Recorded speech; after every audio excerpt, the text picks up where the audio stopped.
Ustadz Felix Siau. Atasi emosi akibat poligami. Oke, nah ini pertanyaan penutup untuk bab poligami ya. Apa pesan Ko Felix kepada wanita yang merasa tertekan secara emosional karena keputusan suaminya untuk berpoligami? Ngobrol. Karena gini, perempuan itu sebenarnya kekuatan terbesarnya itu adalah ngobrol. Laki-laki itu kesalahan terbesarnya nggak mau ngobrol. Nggak mau dengerin? Nggak mau dengerin dan nggak mau ngobrol. Iya.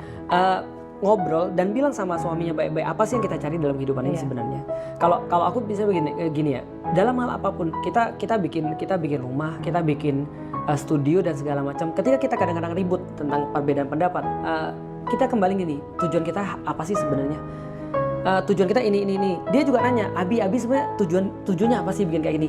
Aku jelasin ini, aku masih belum paham. Coba pahamin aku dulu. Aku bilang betul, karena kalau aku belum bisa pahamin kamu, apalagi aku pahamin orang lain. Maka aku bilang, aku pahamin dia dulu, ini loh tujuanku gini-gini. Kalau dia tetap nggak paham, aku berhenti. Maksudnya gini, aku selalu bilang gini, kalau aku nggak bisa pahamin kamu kenapa aku melakukan ini, aku lebih baik nggak usah melakukan. Kenapa? Karena gimana aku bisa pahamin orang lain? Kan kamu orang paling dekat bagi aku. Nah berarti kalau sampai kemudian dia bisa paham, baru kamu ke tempat yang lain. Ngobrol sama suaminya, apa sih tujuan hidupmu? Yang kamu cari apa? Aku pengen untuk beribadah pada Allah. Emang kamu nggak bisa beribadah pada Allah sekarang? Misalnya, aku pengen taat sama Allah, salah satu dengan poligami. Iya, yang kamu cari di poligami itu apa sebenarnya? Nah, sampai dia bisa benar-benar meyakinkan bahwa ini adalah ibadah. Lah kalau misalnya istri yang lihat, by the way, emang kamu sudah tiap hari tahajud? Bangun malam, sholat malam? Enggak kan?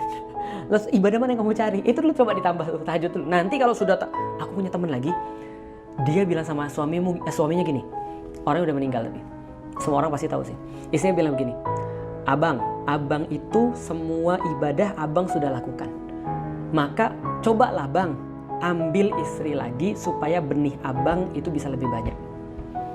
Saya lagi jangan ngejudge ya. Aku cuma cerita orang aja. Ini orangnya ada, sudah wafat orangnya. Artinya istrinya bisa ngelihat orang ini memang sudah semua dilakukan. Yang ngomong untuk menikah lagi istrinya?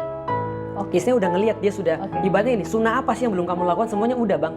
Ayo tambahlah lagi supaya ibadahmu lebih banyak. Maksudnya kamu bisa, benihmu bisa ada dari aku, bisa ada dari istri yang baru, dan kamu bisa ngurusin yang lebih besar lagi. Walaupun itu tidak bagi aku ya. Kalau istriku bilang gitu aku langsung pusing juga sih kayaknya. Kenapa? Aku bilang aku pemalas, nggak usah, aku satu istri aja udah cukup. Artinya itu yang bisa kita lihat ketika ada orang mau poligami sedangkan ada istri yang tersakiti. Ya ngobrol sama suaminya, aku nggak mau. Bisa nggak kamu mencari cara yang lain? Kalau memang hidupmu adalah untuk kemudian beribadah pada Allah, maka kamu harus tahu ketika kamu nikahin aku, kamu bawa nama Allah. Dan kalau kamu bawa nama Allah, pastiin aku yang paham dulu daripada orang lain. Padahal bilang aja gitu tuh. Kalau nggak bisa paham ya berarti nggak bisa. Mau gimana lagi?